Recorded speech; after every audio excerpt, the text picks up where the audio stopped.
This Torah class is brought to you by TorahAnytime.com. I want to thank my dear friend, Isaac and Hebi, who brought me here in the honor of the wedding of his daughter last night.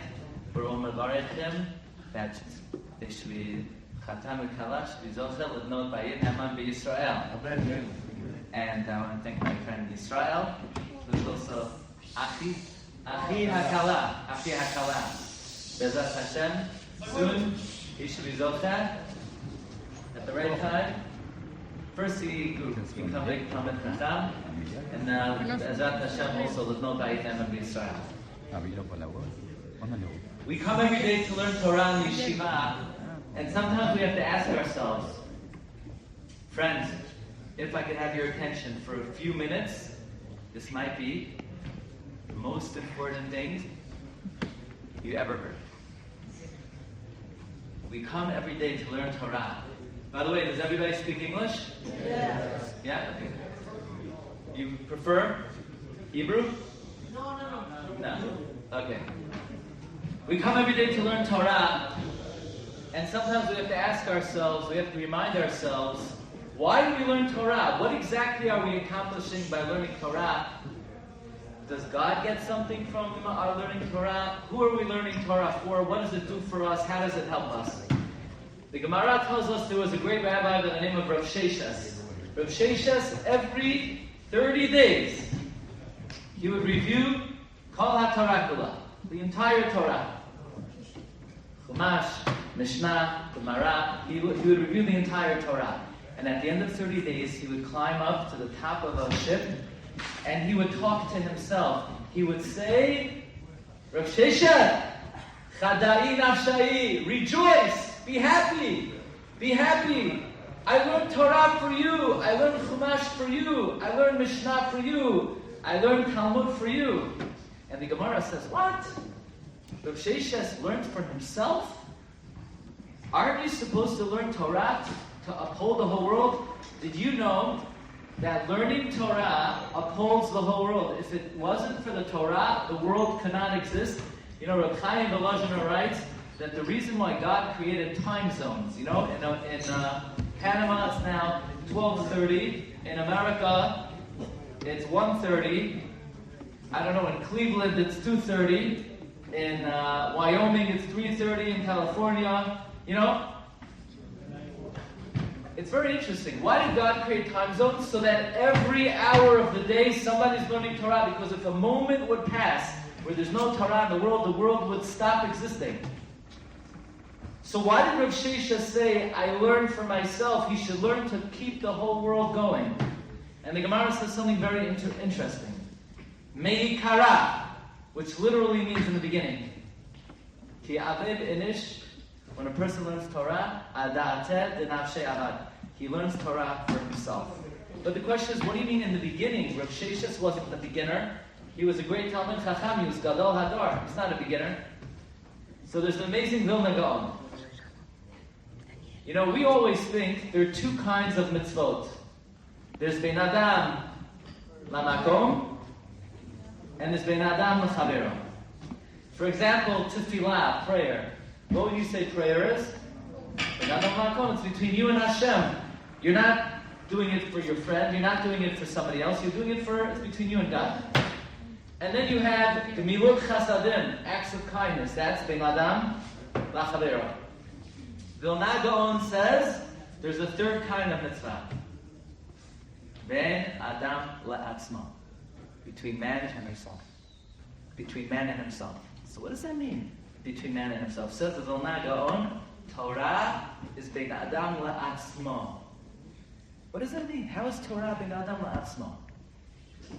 When God created man, He said the words, Na'aseh Adam. Let us make man.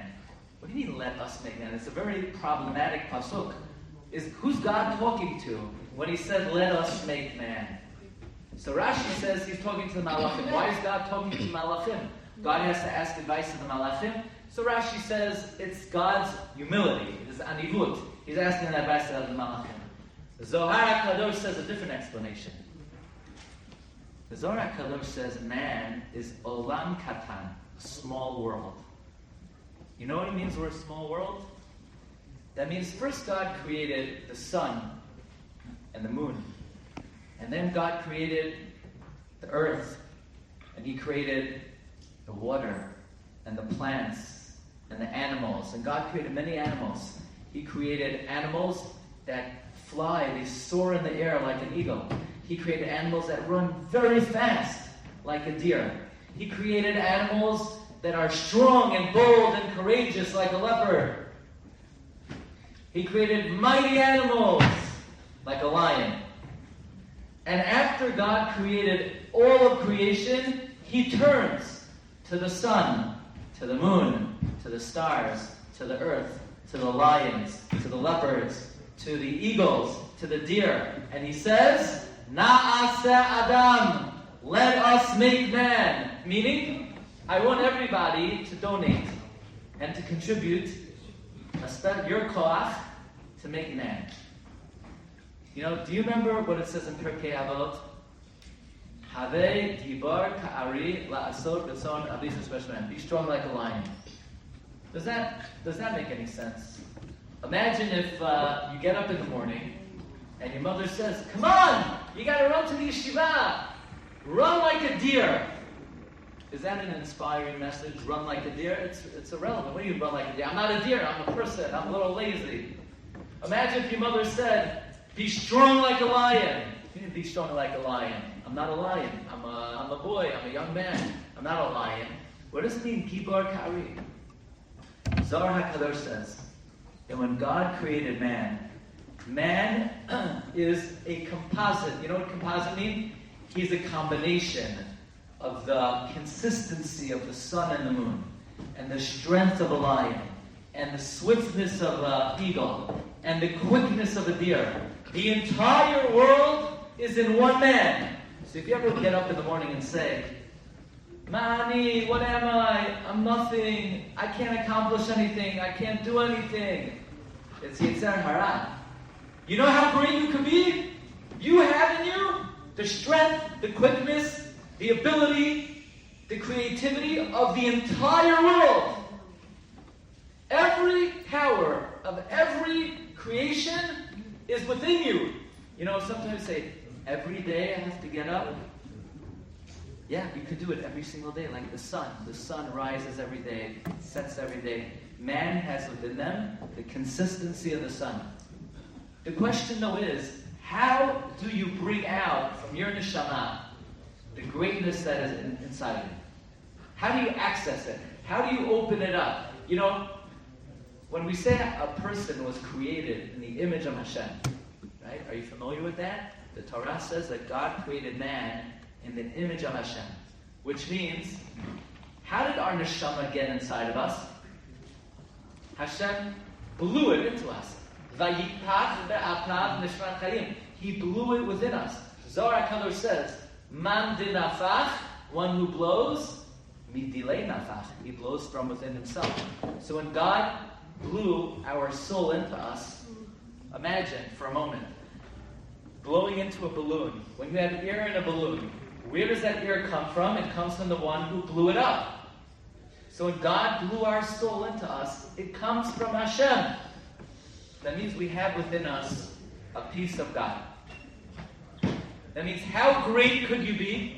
How high could you climb? How much could you achieve? Infinite. It's endless. God's greatness is infinite.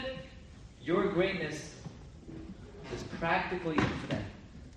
So the question is, I'm going to take questions after, okay? Question is, how do you access it? How do you open it up? How do you unlock and bring out the greatness that lies within you? What's the key? Talmud Torah. Talmud Torah is Bein Adam le'atzmo. It's between you and yourself. By learning Torah, you bring out from your neshama the greatness that lies within you. Without the Torah, you can't even be what you could become. You remain very limited. The Torah activates and accesses all the greatness that lies within inside yourself. You know, it's very interesting mitzvah in the Torah. The mitzvah is Ubacharta b'chayim, and choose life. You ever see that pasuk? Ubacharta b'chayim, and choose life. Now, at first glance, you wouldn't think it's a mitzvah. It's not a mitzvah. Did you ever hear of the concept of bechira, free choice? You know, I'll tell you. I live in New York, so I was once giving a shiur to old men, and there was an old man there in his 80s. He never knew this. Can you imagine? He was never aware. I was talking about free choice, and he said, "What do you mean free choice? If I do a mitzvah, God made me do the mitzvah, and if I do an aveirah, God made me do the aveirah." He was making a very big mistake. God controls everything except for mitzvot and aveirot. We have free choice. This is one of Yesodei ha'emunah. That when it comes to doing the right thing or the wrong thing, it is our choice. God says, that's up to you. Bechira. It's not a mitzvah, it's an idea, it's a concept. But some Rishonim learn that bechira is a mitzvah. So what's the mitzvah? What's the mitzvah? In fact, if you look at Rabbeinu Yonah seems to say bechira is the most important of all the mitzvot. What do you mean? It's not even a mitzvah. Free choice is just a concept. Let me tell you what this mitzvah is. Did you ever hear Chazal teach us? Chayiv Adam Lomar. A person is obligated to say, Masai Yagia Ma'asai Lemaasei Avotai Abraham Yitzchak Yaakov. When will my deeds, my actions reach the madriga of Abraham, Yitzchak, and Yaakov? You ever hear that statement of Chazal? That a person is obligated to say, Matai Yagia Ma'asa Lemaasei Avotai Abraham, Yitzchak, Yaakov. Meaning, here I am. How old are you guys? 17. That's a good age. In America, you could drive yet? You know how to drive a car? No? You need to come to New York. New York, 16, you could drive. Okay? Everybody's invited. You come back with me. But if you guys are on the road, I'll stay off the road. It's going to be too dangerous. Okay? So, you're safer in Panamá. What age could you drive? 16. In Panama? 16? Okay. 16. I'll tell you a story. In New York, let's see if I have it on me. I got a permit, driver's permit, at 16 years old. Okay? You get a permit, you get your picture. Then you get a driver's license, they update the picture. And then every 10 years, for some reason on my driver's license, they never updated the picture. So I still have the same on my driver's license. I'm 16 years old. 16 years old. So when I go, now in America, you don't need a passport to fly. You can use a driver's license. Every time I go, I fly, let's say to Florida, I show them this, they look at the picture, they look at me, they look at the picture, they look at me, they say, that's not you. So that's me. They said, no, it doesn't look like you. So it's always a whole balagan. They have to call the supervisor. Is it him? Is it not him? I say, they never change the picture in the DMV. Anyway, that's the story. A person's obligated to say, you could be 16 years old, you could be 17 years old, you could be 18 years old. You have to say, when am I going to be like Abraham, Yitzchak, Yaakov? When am I going to be Gadol Yisrael? When am I going to be a tzaddik? You know, Rabbeinu Yonah learns, the most important mitzvah in the Torah is to have big dreams. Is to think, go to the bookshelf, look at the Shas, and you have to say, when am I going to know the whole Shas? Gemara, Rashi, Tosfot, Rishonim, Achronim. What do you mean, when are you going to know? I could barely read a page of the Gemara without using a translation. Doesn't matter. Even if you have a hard time learning one line of Gemara, it's a great mitzvah in the Torah to say, when am I going to be big Talmid Chacham? I'm going to dream, I'm going to have a goal to be big tzaddik. How big? Like Abraham, Yitzchak, Yaakov. According to Rabbeinu Yonah, that's the first mitzvah in the Torah. Vilna, Rabbi Yisrael Salanter would say, his whole life, he dreamed of being like Vilna Gaon. That's why he was Zocheh to be Rabbi Yisrael Salanter. You need to shoot for the sun, and then maybe you'll reach the stars. This is a mitzvah of bechira. Bechira means Not what you're doing. What would you like to do? Who do you want to be? What's your dream? What's your aspiration? You want to hear something amazing? Rabbi Yehuda HaNasi, who was one of the great Baalei Musar, he says, if you look around the world, in general, who are the most successful people in the business world or in any area in life? Is it the smartest people? No. Not necessarily. Is it the strongest people? No. Usually, he says, I'm going to tell you a word in Lashon Kodesh. He says, this word is the key to success in any area in life, and especially in Ruchniot. Yazama. You know what Yazama means? It's a Hebrew word. Yazama means ambition. Ambition. Ambition means, what do you dream of? What do you aspire to?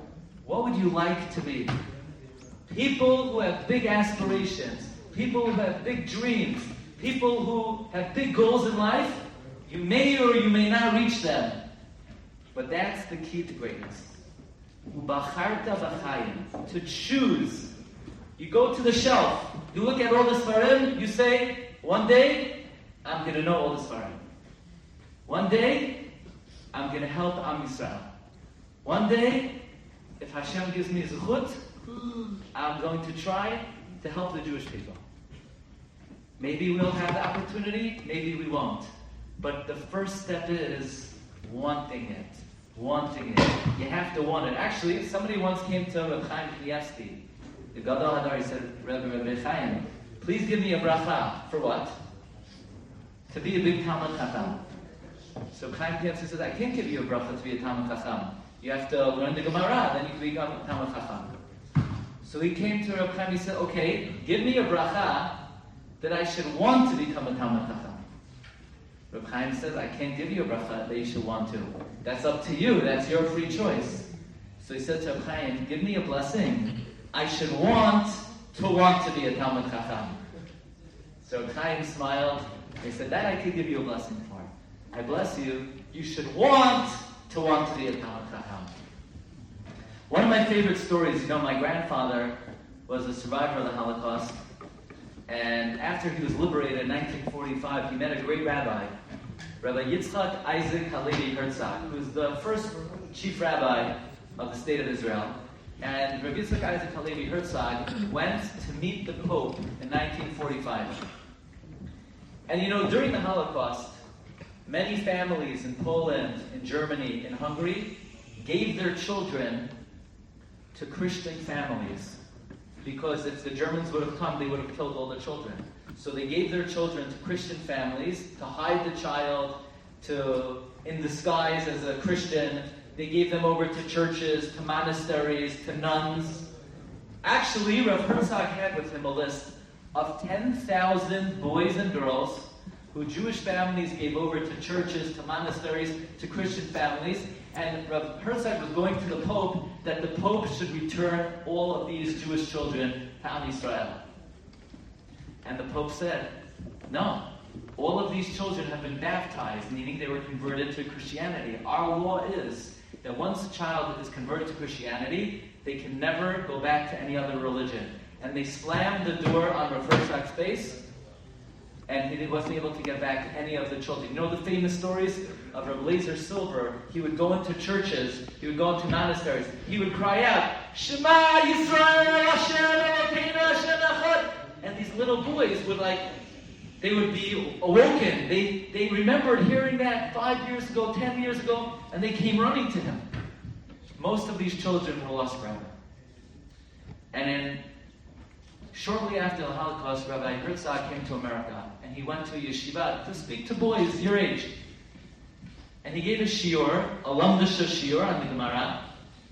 And when he finished, he said, I have with me the names of 10,000 Jewish boys and girls who were given to Christian families during the Holocaust, and they were lost forever. There's nothing I could do for these 10,000 children. And Rav Herzog, he was standing at the lectern, he broke down crying. He was weeping like a child. that these these 10,000 children were lost forever.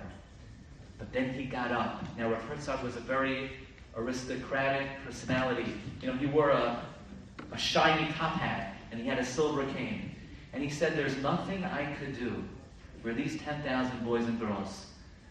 But you young men, you're still part of Am Yisrael. You know that if you're a Jew today, and you have the privilege to go to yeshiva and to learn Torah, you're from the 1% of Jews that have survived the generations. The 1% that survived Churban Bayis Rishon, Churban Bayis Sheni, the Crusades, the Inquisition, the pogroms. Rabbi Yaakov Emden writes that greater than the miracles of Kriyat Yam Suf, greater than the miracles of the splitting of the sea, is the miracle of the eternity of the Jewish people. Rav Herzog said to those young men, there's nothing I could do for those 10,000 boys and girls, but what are you going to do for the future of the Jewish people? Every young man in the yeshiva today, the first thing is he has to realize that it's a great zechut, it's a privilege, it's an honor. Hashem picked you to be from the small percentage of the whole world who are the beloved children of Hashem. And if you have the privilege to learn in a yeshiva and learn Torah and learn Gemara, every day you have to ask yourself, if God gave me this privilege, what am I going to do for Am Yisrael? What am I going to do for Klal Yisrael? Klal Yisrael needs Talmidei Chachamim, Rabbanim, teachers. Klal Yisrael needs whatever talent you have. If you're going to go into business, you're going to be successful in any endeavor. Whatever you're going to be a doctor, you're going to be a lawyer, you're going to be a businessman. But you always have to ask yourself, what am I going to do for Am Yisrael? And in these years in the yeshiva, in the most important years of your life, you're preparing yourself by learning Torah, becoming as great as you can, to do whatever you can, because you're from the 0.0001% who are in Hashem's legion, Hashem's army, Hashem's special network, who are the ambassadors of Hashem in this world. So you have a great zechut. I bless you all. You should have bracha v'hatzlacha, and Bezrat Hashem, you should be zocheh to lahagdil Torah l'hadira. Thank you very much. You've just experienced another Torah class brought to you by TorahAnytime.com.